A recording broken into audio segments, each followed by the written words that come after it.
Good morning. It's the 19th of the 9th, 2021. Dave Kenworthy here. Today we're going to look at the Giza Great Pyramid and Berriman's pi squared as 800 divided by 81. And we can prove this against ancient versions of pi, being Egyptian pi and Babylonian pi. Because when we multiply these two versions of pi together, we get 800 over 81. And Egyptian pi is 256 over 81.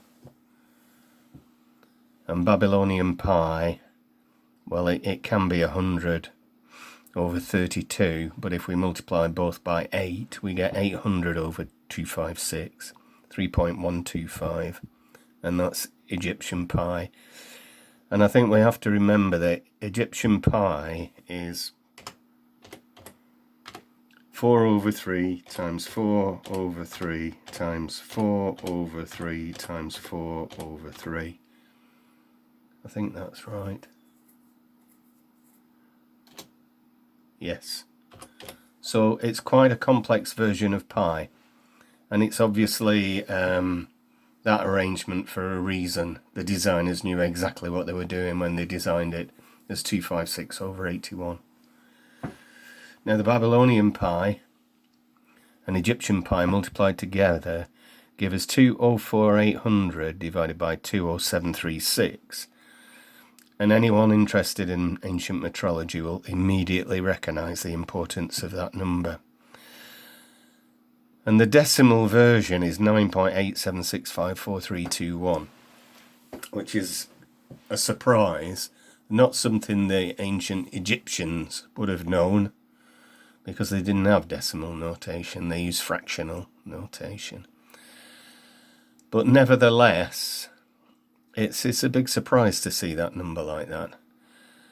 And we do know that one of the versions of the Egyptian Giza pyramid base is 362880, and that is 1 times 2 times 3 times 4 times 5 times 6 times 7 times 8 times 9. So they were aware of that number without any doubt. So when we've got this arrangement, the 256 cancels out, that cancels that, and we get 800 over 81, which is what Berriman is telling us they were using as pi squared. Now this can be broken down even further. This version of pi squared requires further investigation, and Berriman tells us what the 800 was. We need to know the square root of 800, and Berriman gives this. And there it is. One version of 20 root 2 is that, 2,800 divided by 99. And another version is 198 divided by 7. Giving 554400 over 693. Divide that by that, we get 800. So that's another level of complication added to the 800 over 81. And this is giving us the basis for the square, 2 square Riemann equals 1 square royal cubit. Because that's 20 root 2 Riemann, and that's 20 root 2 Riemann. So 20 digits is the Riemann. 20 times 20 is 400, times 2 is 800, and we know that we've got 800 in the design of the square royal cubit, and we can go through that. Because when we add these two units together, we get a version of 20 root 2 that gives us root 2 as this. So let's go through, because these numbers are really important in understanding the design of the Giza pyramid. Because we've got this version of 20 root 2 here as 19600 divided by 693.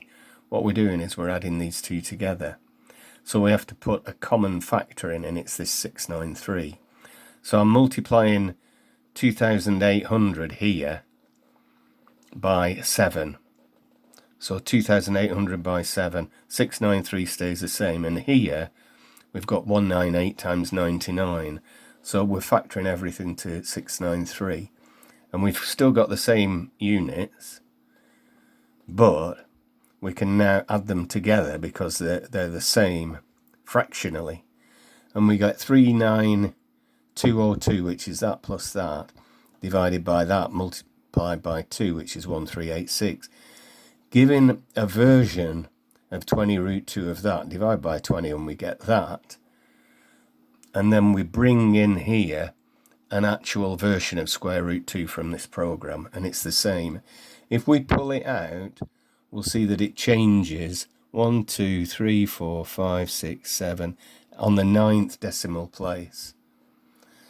So the Egyptian version is slightly more than the 9th decimal place, but for pragmatic and practical purposes, the Egyptians must have known they got root 2 there. It works perfectly.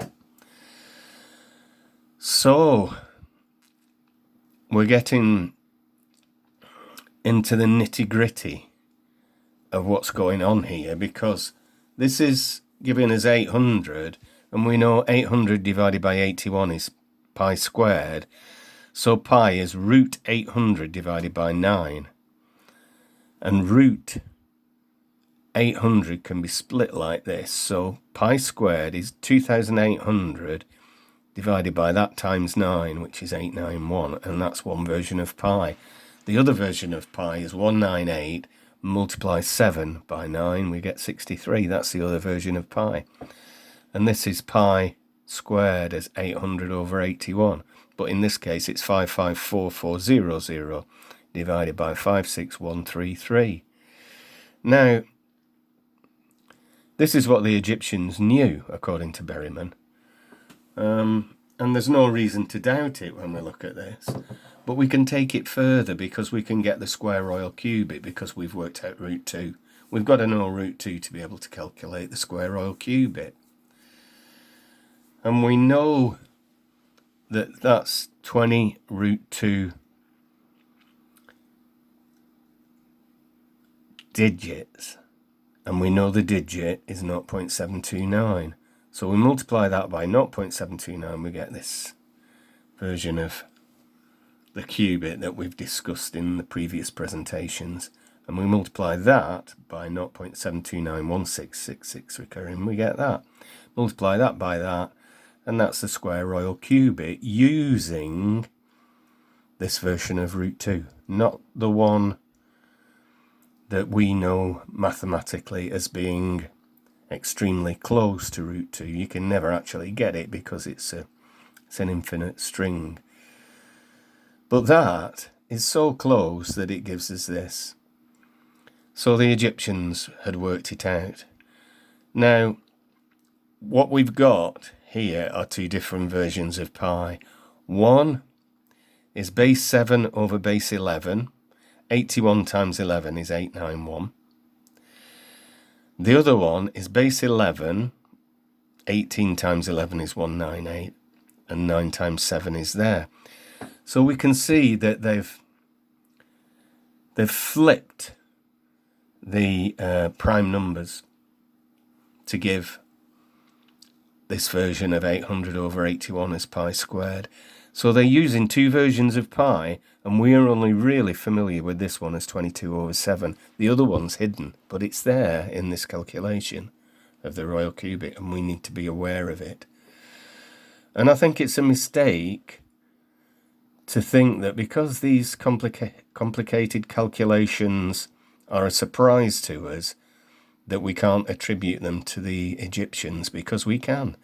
And we know that the solution of the Great Giza Pyramid can be associated with the Eye of Horus, which makes it undoubtedly an Egyptian design. And I came into looking at the Giza Pyramid knowing the eclipse unit from my work at Stonehenge, and nothing that I've seen at Giza has led me to believe that they were doing anything other than predicting eclipses, doing astronomical counts. They knew the circumference of the Earth, and they had a standardized system of measurement that is based on a great circle of 25,000 miles. So that's it for now. But I hope you can trace through these calculations and realise that the Egyptians were using fractional mathematics, as were the Babylonians. They didn't have any choice.